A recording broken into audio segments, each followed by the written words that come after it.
आप कभी गुप्ता करके वेबकॉस के एमडी हमको बुलाइए। हमने हवा में चलने वाली डबल डेकर बस लाई है। मैंने बहुत प्रयास किया ये धौला कुआं से मानेसर ऊपर भी ऊपर जाने का, तो मुझे कोई वो गवर्नमेंट के रेट टैबिज्म में फंस गया। अब दिल्ली में ऐसी बसेस बनेगी कि कोई भी गली में, चांदनी चौक में भी बस जाएगी ऊपर हवा में। तो उसका एक 28 टेक्नोलॉजी लाई है। डॉफल वेयर करके कंपनी है ऑस्ट्रिया की। उसका टोटल वर्ल्ड मार्केट में 65% शेयर है। और मैं जब वाटर में मैंने ये काम किया, और हिमाचल प्रदेश, कश्मीर, उत्तराखंड, तो 24 प्रोजेक्ट कर रहे थे कि पहाड़ पर ऐसा डीजल फूकते फूकते पोल्यूशन करते हुए बस ऊपर जाती है। वो फेराकुलर रेलवे है, डायरेक्ट ऐसी ऊपर जाती है। केबल कार है, रोपवे है, स्काई बस है, एलिवेटेड मोनो रेल है। 28 टेक्नोलॉजी लाई है। एक तो बस ऐसी है कि 260 लोग बैठ के हवा में चलती है, नीचे कोई ऊपर में स्टेशन होंगे, नीचे उतर जाओ। तो ट्रांसपोर्ट सेक्टर में पब्लिक ट्रांसपोर्ट और इलेक्ट्रिसिटी आवश्यक है। रोड नेटवर्क तो बहुत खड़ा हुआ है। अभी आज ही मैं यहाँ आने के पहले दिल्ली मुंबई का रिव्यू कर रहा था। मैं आपको दिल्ली से मुंबई 12 घंटे में गाड़ी में पहुंचा दूंगा, ओनली 12 आवर्स। और हमारा 60% काम शुरू हो गया। ये गुड़गांव से नया रोड बनेगा, सवाई माधोपुर अलवर से होकर वो जाएगा, रतलाम झाबुआ से होकर वडोदरा से मुंबई। तो बैकवर्ड एरिया में हाईवे बचे 22 ग्रीन हाईवे में बनाओ, दिल्ली से कटरा। तो हाईवे में भी जो नए रोड बन रहे हैं, एक्सप्रेस हाईवे बन रहे हैं, वो 120 किलोमीटर पर आवर के लिए डिजाइन है। तो निश्चित रूप से हमारी इलेक्ट्रिक कार, इलेक्ट्रिक बस, ये इसका भी मंत्री मैं हूं। अब electric car, electric bus, electric auto rickshaw, ethanol, biodiesel, bio CNG, electricity, अब ये दूर नहीं है। 7 लाख करोड़ का हमारा इंपोर्ट है। और मैं चाहता हूं कि देश का किसान इस देश के फ्यूल को तैयार करे। Diversification of agriculture towards energy, power and plastic. ये जो तुम्हारी जो बॉटल है ना, ये किसान बना सकता है प्लास्टिक। मेरे पास है नमूना, ब्राजील में बन रहा है। ये जो इथेनॉल बनता है, इस इथेनॉल से बायोप्लास्टिक बनता है। और ये सेम टू सेम, और ये फेंक देंगे आप तो 78 घंटे में वो डिग्रेडेशन हो जाता है, उसका बायोडिग्रेडेशन, तो मिट्टी हो जाती है। तो पर्यावरण का ही प्रश्न नहीं है। तो मेरा सुझाव आपको है कि इनोवेशन, टेक्नोलॉजी एंड रिसर्च, इसके लिए अब हमारे देश का फ्यूल जो है प्रदूषण मुक्त हो। अब रेलवे में मेट्रो आई। अब मैंने नागपुर में एक मेट्रो शुरू की। वो मेरी आइडिया थी, बहुत कठिन गया लोगों को कन्विंस करना। मैंने ब्रॉडगेज मेट्रो की कल्पना दी कि ब्रॉडगेज ये स्टैंडर्ड गेज है। तो नागपुर से भंडारा, गोंदिया, चंद्रपुर, वर्धा, काटोल, रामटेक और सावनेर। मैंने कहा ये ऑलरेडी रेलवे की लाइन है, दिल्ली, मद्रास, मुंबई, कलकत्ता। तो हम लोग 4 डब्बे की मेट्रो बनाएंगे जो ब्रॉडगेज की चलेगी। सिग्नल सिस्टम वही, रेल सिस्टम वही, स्टेशन वही, नए स्टेशन सुधार लेंगे थोड़े बहुत। तो एक उसका खर्चा पर किलोमीटर 3 करोड़ है। और दिल्ली में जो मेट्रो है वैसी बनाने का 350 करोड़ है।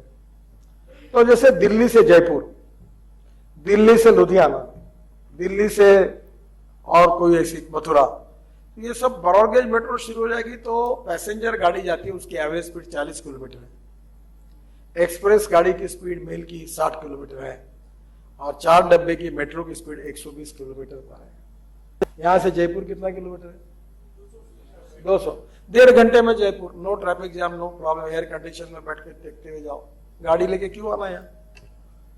तो ब्रॉडगेज मेट्रो ये देश में कम पैसे में, कैपिटल कॉस्ट में हो सकती है, क्योंकि cost of capital is very important. तो रेलवे में भी बाद में ये जो मैंने कहा कि जो नई टेक्नोलॉजी है पब्लिक ट्रांसपोर्ट इलेक्ट्रिसिटी के लिए, इसमें रोड सेक्टर को डिस्करेज करना चाहिए। तो ये हो सकता है। और अभी मुंबई में मैं ऐसे ही एक प्रोजेक्ट कर रहा हूँ, जहाँ लोग उसका डीपीआर भी हो गया है, कि मुंबई में नया एयरपोर्ट बन रहा है। नई मुंबई में, मुंबई में 3 बाजू से समुद्र है। तो हमने रशिया से एक एयरबोट लाई है। और एयरबोट में जो इंजन है वो लैंड क्रूजर का है। टोयोटा की लैंड क्रूजर गाड़ी है ना, उसका इंजन है। 1 करोड़ उसकी कीमत है। 14 लोग बैठते हैं। 10 सेंटीमीटर ड्राफ्ट में चलता है। और उसकी स्पीड है 80 किलोमीटर प्रति घंटा। तो मैंने ऐसा प्रोजेक्ट बनाया कि मुंबई के किसी भी जगह से, विरार, डोंबिवली, कल्याण, गिरगांव, कहीं से भी 13 से 20 मिनट के अंदर आप एयरपोर्ट जाओगे। जैसे वेनिस में है ना, इटली में, कि आप होटल से उतर के पानी में नाव में बैठकर एयरपोर्ट जाते हो, तो वो मुंबई में वैसे ही प्रोजेक्ट तैयार किया है कि अपना सामान लेकर ओबेरा शेरेटन से उतरे, सामने समुद्र में बैठ जाए, फ्लोटिंग जेटी होगी, बैठ के तुरंत 15 मिनट के अंदर एयरपोर्ट। वैसा मैं अभी इलाहाबाद टू वाराणसी सर्विस शुरू कर, मैं खुद जाना चाहता हूँ।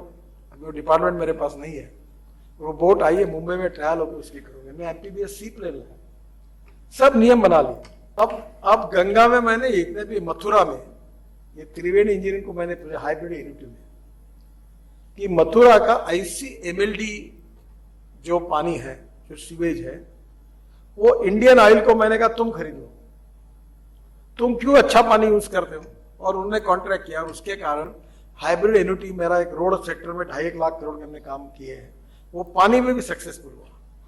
15 प्रोजेक्ट नमामि गंगा में हाइब्रिड एन्युटी में हुए।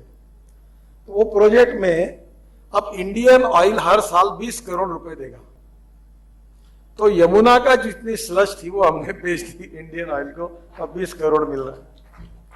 पर कहानी यहां नहीं खत्म होती। अब नागपुर में मैंने तय किया कि ये पानी में, गंदे पानी में, there are 2 philosophies. One is conversion of waste into wealth, and the other philosophy is conversion of knowledge into wealth. Innovation, entrepreneurship, technology, science, research and skill. We name it as a knowledge, and conversion of knowledge into wealth हमारा भविष्य है। वैसे conversion of waste into wealth हमारा भविष्य है। तो मैंने कहा ये पानी में, फिर मैंने IIT कंसल्टेंट के पीछे लगा और मैं सब चीजें खुद करता हूँ। मेरी लेबोरेटरी भी है और मैंने 15,000 लोगों को मेरे क्षेत्र में रोजगार दिया है। मैं एंटरप्रेन्योर भी नहीं हूँ और ना मैं उद्योगपति भी हूँ। मैं रोड कंस्ट्रक्शन का मास्टरी है मेरी, पर मैं एग्रीकल्चर में काम करता हूँ और किसान आत्महत्या कर रहे हैं इसलिए मैं काम करता हूँ। तो मैंने अपना खुद का सेटअप खड़ा किया और IIT के लोगों के साथ बैठकर करते मुझे मिल गया फॉर्मूला। अब उस पानी से मिथेन निकालकर CO2 अलग करके बायो CNG मिलेगा 60 टन, और नागपुर म्यूनिसिपल कॉर्पोरेशन की 450 बसेस और 150 गाड़ियां और 50 ट्रक मैं बायो CNG पर कन्वर्ट करने का काम हाथ में लिया और अभी उसमें से 80 बसेस कन्वर्ट हो गई है। प्रोजेक्ट 1.5 महीने में पूरा होगा और इससे 60 करोड़ का घाटा महानगर पालिका का साल का बचेगा, क्योंकि 1 kilo bio CNG equal to 55 rupees per kg। As far as caloric value is concerned, it comes to the value of diesel per liter, 1 litre 300 ml, वो 85 रुपए का हो गया। तो अगर एक दिन में अगर आप 20 लीटर डीजल यूज करते हो तो वो आप समझ लीजिए कि 30 रुपए लीटर बचत हो गई। तो हर आदमी की बचत होगी। तो मैंने उसके ऊपर ट्रैक्टर भी चलाया, ट्रक भी चलाया, और अभी मैंने चिराव में कहा कि मैं 5 साल के अंदर भंडारा, गोंदिया, चंद्रपुर, गढ़चिरौली, नागपुर और वर्धा, ये मेरे पास के 6 डिस्ट्रिक्ट है जहाँ किसान आत्महत्या कर रहे हैं, मैं इनको डीजल मुक्त करूंगा।